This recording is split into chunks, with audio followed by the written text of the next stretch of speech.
Hola, soy Jesús Nieto Martínez, bienvenida, bienvenido. Continuamos con nuestro curso Matemáticas Discretas. Vamos a hablar hoy de el principio del casillero y de conjuntos infinitos. Haremos una pequeña introducción con un ejercicio y luego hablaremos del principio del casillero como tal y terminaremos con conjuntos infinitos.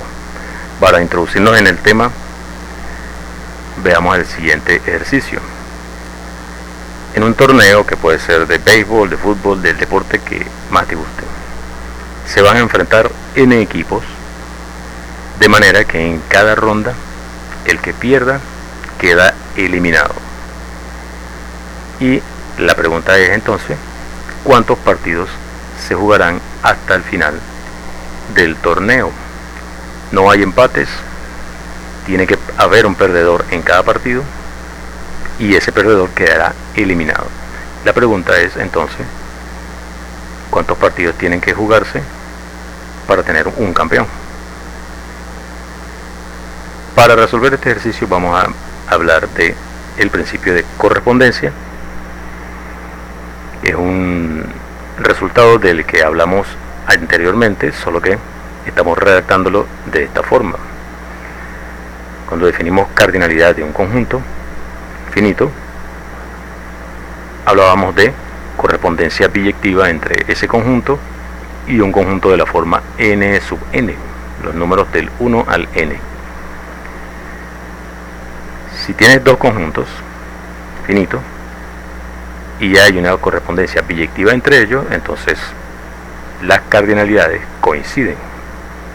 De eso hablamos anteriormente. Eso es lo que se llama el principio de correspondencia. Volviendo al ejercicio, tenemos nuestros n equipos. Vamos a llamar P al conjunto de los partidos que se juegan en el torneo. La pregunta es entonces cuánto es la cardinalidad de P. Esa sería nuestra meta, determinar la cardinalidad del conjunto P. Llamemos E al conjunto de los equipos eliminados en todo el torneo. Y lo que vamos a hacer es establecer una correspondencia entre P y E.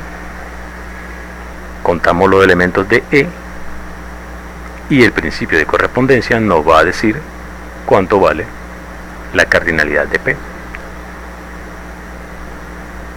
Recuerda que como hay un solo campeón, significa que habrá n-1 equipos eliminados. Por lo tanto, la cardinalidad de E será n-1. ¿Hay una correspondencia entre los equipos eliminados y los partidos? Pues sí. En cada partido se elimina un equipo y viceversa. Cada equipo es eliminado en algún partido. Así que hay una correspondencia 1 a 1, una correspondencia biyectiva entre los conjuntos P y E. Por lo tanto, tienen la misma cardinalidad. Y como la cardinalidad de E es n-1, ya tenemos la respuesta a nuestro interrogante, lo que nos plantearon en el ejercicio. Esto es una técnica, un método muy común a la hora de resolver problemas de conteo. Si queremos calcular la cardinalidad de un conjunto y es muy difícil, entonces conseguimos otro conjunto que esté en correspondencia biyectiva con el que estamos trabajando, calculamos la cardinalidad de ese conjunto si es más fácil y utilizando el principio de correspondencia tendríamos resuelto nuestro problema. Este es entonces uno de los principios básicos de conteo. Vamos a plantear un nuevo ejercicio. En un conjunto X de 3 personas o más, no hace falta esto de 3 personas o más. Después que lo revisé me di cuenta de que eso no hace falta, pero bueno. Tenemos un conjunto X de personas y hay al menos 2 personas que tienen la misma cantidad de amigos en ese conjunto X. Vamos a suponer aquí que la relación de ser amigos no es reflexiva, es decir, a la hora de contar los amigos de alguien, no vamos a contar a ese mismo alguien. Es decir, A no está relacionado con A, siendo la relación de ser amigos. Y también vamos a a suponer que esa relación de ser amigos es simétrica. Si A es amigo de B, entonces B también es amigo de A. Vamos a tener esas dos consideraciones a la hora de resolver este ejercicio. Nadie está relacionado consigo mismo, es decir, A no es amigo de A. Y si A es amigo de B, B también es amigo de A. Eso vamos a utilizarlo cuando resolvamos este ejercicio. El principio que vamos a utilizar para resolverlo es el principio del casillero, del que ya hemos hablado, solo que la forma de redactarlo es distinta. Distribuir n objetos en m casillas, habiendo más objetos que casillas, tendremos una casilla que tiene más de un objeto. Esto es, si lo vemos de esa forma, es evidente y está basado en el hecho de que si tiene un conjunto finito que tiene más elementos que el otro, establecer una función en este sentido del conjunto que tiene más elementos al conjunto que tiene menos elementos, esa función no puede ser inyectiva. Eso lo trabajamos en el video anterior y eso es el trasfondo, eso es el fundamento del principio del casillero. No puede haber una función inyectiva de un conjunto que tiene n elementos en un conjunto que tiene m elementos si n es mayor que m. Esa es la base del principio del casillero. Volvamos a nuestro problema. Tenemos, digamos que la cardinalidad de nuestro conjunto de personas x es m. Vamos a definir una función del conjunto x en el conjunto de los números naturales del 0 hasta m-1, que está dado de esta forma. F de x es la cantidad de amigos que tiene x minúscula en x, la cantidad de amigos. Entonces vamos a plantearnos algunas preguntas. Aquí tenemos una función de un conjunto que tiene m elementos en un conjunto que tiene m elementos. Todavía no estamos listos para utilizar el principio del casillero, porque tienen la misma cardinalidad, este conjunto y este. Lo que vamos a hacer es analizar esta función en particular, que tiene ciertas características que nos van a permitir utilizar el principio del casillero. Por ejemplo, ¿qué pasaría si hay un b en x cuya imagen es m-1? ¿Cómo interpretamos eso? Significa que b tiene m-1 amigos en el conjunto x. Es decir, que b es amigo de todos los demás miembros del conjunto x. Por lo tanto, no puede haber, como la relación es simétrica, no puede haber un elemento en x que no tenga amigos. Es decir, si hay un elemento que es amigo de todos, entonces no puede haber un elemento que no sea amigo de nadie. También lo pensamos al revés. ¿Qué significa que b tenga como imagen el 0? Es decir, que b no tiene amigos. Si hay alguien que no tiene amigos, entonces es imposible que haya otra persona que es amigo de todos, porque tendría que ser amigo de este b. Conclusión: si la función toma el valor 0, no puede tomar el valor m-1, y viceversa. Si la función toma el valor m-1, no puede tomar el valor 0. Conclusión: el rango de la función tiene menos de m elementos. Es decir, o este no está en el rango o este no está en el rango. No pueden estar ambos simultáneamente. Entonces ahora sí estamos listos. Tenemos una función que va de un conjunto que tiene m elementos en un conjunto que tiene menos de m elementos. El principio del casillero dice que esa función no puede ser inyectiva. Es decir, habrá dos personas que tienen la misma cantidad de amigos en el conjunto X.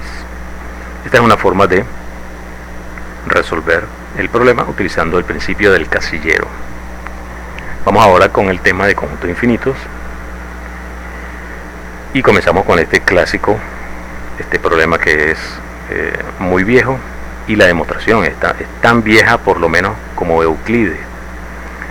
La demostración más vieja que se conoce es la que está hecha por Euclides y la que vamos a ver ahorita mismo. Hay infinitos números primos y vamos a ver cómo fue que hizo Euclides para demostrarlo. Supongamos que no hay infinitos números primos, es decir, solamente hay una cantidad finita de ellos. Vamos a llamar P al conjunto de todos los números primos y vamos a nombrarlos así: P1, P2, P3, etc. Supongamos que son n los números primos. Aquí están todos los números primos. Entonces lo que hizo Euclides fue definir este número, el producto de todos esos números primos más 1. Llamando a ese número Q, nos planteamos la siguiente pregunta: ¿será posible que Q sea primo? Pues no, porque Q no es P1, ni P2, ni P3. Q es distinto de cada uno de los elementos del conjunto P. Por lo tanto, Q no puede ser primo. Entonces tendría que ser compuesto. Es compuesto. ¿Qué pasa si Q es compuesto? Entonces tiene que ser divisible por alguno de los elementos de P. Por ejemplo, si es divisible por P1, entonces P1 divide a Q, pero también tendría que dividir a 1 por la forma como está definido Q. Es fácil verificar eso. Toma papel y lápiz y verifica que si P1 divide a este número, entonces también tiene que dividir al 1. Y puedes razonar de la misma forma si es P2 el que divide a este número. Si P2 divide a este número, entonces también tiene que dividir al 1, etcétera. Entonces Q no puede ser compuesto. ¿Queda alguna alternativa? Bueno, podría ser 1. No es 1 porque es 1 más el producto de estos números primos. Entonces eso es una contradicción, por lo tanto es imposible que haya una cantidad finita de números primos. Esa demostración que hicimos allí, lo que queríamos era ver que cierto conjunto era infinito, y la manera de hacerlo era suponiendo que era finito y llegar a una contradicción. Este teorema nos provee otro método para demostrar que un conjunto es infinito. Es una caracterización de los conjuntos infinitos.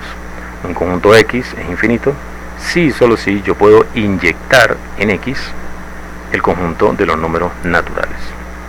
Si existe una función inyectiva de n en X. Sí, solo si. Vamos a ver la demostración. Primero en este sentido, es decir, suponiendo que X es infinito, vamos a construir una función del conjunto de los números naturales en X y que sea inyectiva. La vamos a definir de la siguiente forma, llamándola f. F de 1 es cualquier elemento de X. Como X es infinito, hay infinitos elementos de X que son distintos de f de 1. De ese conjunto que es infinito, elige un elemento y ese va a ser f de 2. Luego, quitándole a X f de 2 y f de 1, todavía quedan infinitos elementos. De allí agarras un objeto cualquiera y ese va a ser f de 3, etcétera. Supongamos que has definido f de 1, f de 2, f de 3, hasta f de n-1, para n mayor que 1. Entonces, ¿qué va a ser f de n? Bueno, cualquier elemento de X que sea distinto de f de 1, de f de 2, de f de 3, etcétera, hasta de f de n-1. Eso se puede hacer, claro, porque si tú a X le quitas f de n-1, f de 1, f de 2, etcétera, todavía X es infinito, así que de allí puedes agarrar un elemento y ese es el que va a ser f de n. De esta forma, de manera recursiva, hemos definido una función para todo número natural que tiene como rango un subconjunto de X, pero tiene la siguiente característica: para cualquier número natural, f de n es distinto de f de los números naturales anteriores. Por lo tanto, esa función es inyectiva. Si tienes dos números naturales, uno de ellos es anterior al otro, por lo tanto la imagen del mayor es distinta de la imagen del menor por construcción. Tenemos una función inyectiva del conjunto de los números naturales en X. Eso demuestra este sentido del teorema. Ahora vamos con la otra implicación. Suponiendo que existe una función inyectiva de n en X, vamos a ver que X es infinito. Suponiendo que X no sea infinito, entonces tendría que haber una biyección entre X y un conjunto de la forma n sub n para algún n natural. Es decir, si X es finito, tenemos una función g como esta, una biyección. Bueno, entonces, ¿qué pasa con la función compuesta? G compuesta con f. Esta función es inyectiva y va de n en n sub n, de n en n sub n, y es inyectiva. Bueno, pero ¿qué pasa si la restringimos a n sub n más 1? La función va de n sub n más 1 en n y es inyectiva. Esto es imposible por el principio del casillero. Por lo tanto, tenemos una contradicción, así que el conjunto X no puede ser finito, tiene que ser infinito. Eso nos da la demostración de esta implicación, así que tenemos que un conjunto es infinito si, solo si, se puede inyectar dentro de él al conjunto de los números naturales. ¿Qué pasa si la función que va de n en X no solamente es inyectiva, sino también sobreyectiva? Bueno, vamos a decir que el conjunto es infinito numerable. Aquí estamos definiendo lo que es un conjunto numerable. Vamos a decir que si X es finito, o si existe una función así biyectiva, vamos a decir que X es numerable. Es posible que X sea infinito numerable, sería este caso, o que sea finito. A los finitos también vamos a aceptarlos como numerables. La idea de la numerabilidad es que tú puedes contarlos. Si el conjunto es finito, tú puedes contar los elementos con un conjunto finito de números naturales. Pero es posible que haya conjuntos infinitos en los que todavía puedes establecer una biyección entre los números naturales y los elementos de X. Es decir, a cada elemento de X lo puedes etiquetar con un número natural. Esa es una forma de enumerarlo, por eso se llaman numerables estos conjuntos. Por ejemplo, el conjunto de los números enteros, tú los puedes enumerar. Por ejemplo, comienza con el 0, luego el 1, luego el menos 1, luego el 2, etcétera. Puedes mandar los números pares de los números naturales hacia los números no negativos y los números impares hacia los números negativos. Eso te da una biyección entre el conjunto de los números naturales y el conjunto de los números enteros. Con un poco o bastante, dependiendo de cómo lo hagas, más trabajo, puedes establecer una biyección entre el conjunto de los números naturales y el conjunto de los números racionales. Ese es un conjunto numerable. Ahora, ¿conoces un conjunto no numerable? Vamos a ver. Bueno, antes de eso, siempre me gusta hablar de esta anécdota, de este cuento que se tiene sobre los números, los conjuntos que son infinitos. El famoso hotel de Hilbert. Es uno de esos juegos matemáticos en los que la gente le gusta pensar, ¿no? El famoso hotel de Hilbert se supone que tiene una cantidad infinita, numerable, de habitaciones, y a pesar de que está lleno, Hilbert acepta los huéspedes cuando llegan. Incluso si llegara un autobús con infinitos puestos, lleno de huéspedes o posibles huéspedes, Hilbert los acepta. ¿Cómo hace? Vamos a resolverlo de esta forma, es muy sencillo. Hilbert lo que hace es, si llega una sola persona, le comunica por teléfono a el huésped que está en la habitación 1 y se cambia a la habitación 2. El de la habitación 2 que se cambie a la habitación 3.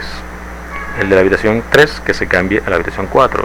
Y así sucesivamente, de manera que quedaría libre la primera habitación, la habitación número 1. Y así él puede atender a un cliente si llega. ¿Qué pasa si hay infinitos? Llega un autobús con infinitas personas y quieren alojarse en el hotel de Hilbert. Él dice, no te preocupes, que yo puedo hacer lo siguiente.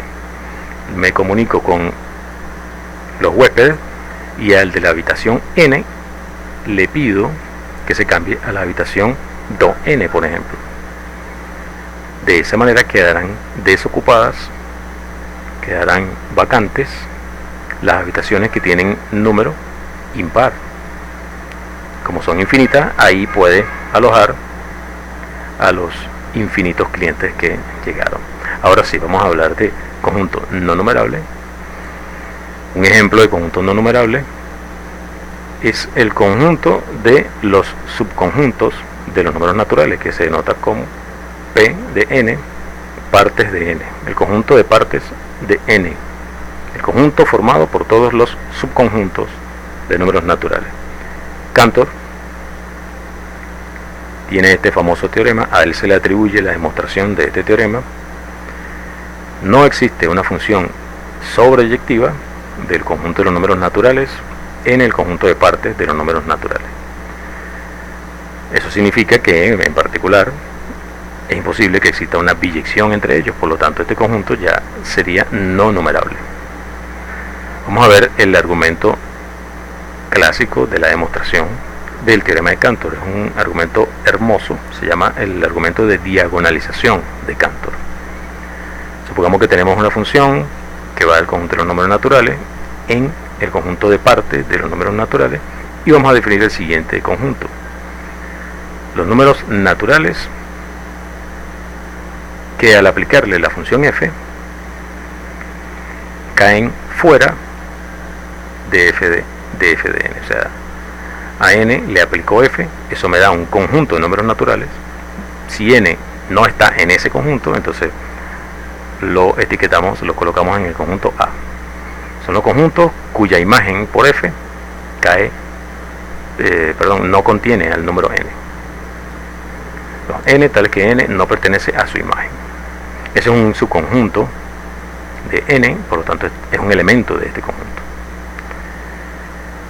Si la función fuera sobreyectiva, tendría que haber un elemento aquí cuya imagen es ese conjunto A.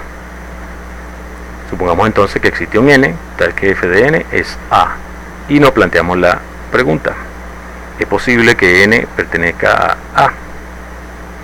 ¿Qué significa que n pertenezca a A? Vamos a la definición. Significa que n no pertenece a f de n, pero f de n a. Entonces, si n pertenece a A, n no pertenece a A, por definición de A. Y viceversa. ¿Qué significa que n no pertenezca a A? Significa que no cumple con esta condición, por lo tanto pertenece a f de n, pero f de n a. Entonces n no pertenece a A implica que n pertenece a A. En cualquiera de los dos casos es una contradicción, por lo tanto es imposible que esa función sea sobreyectiva.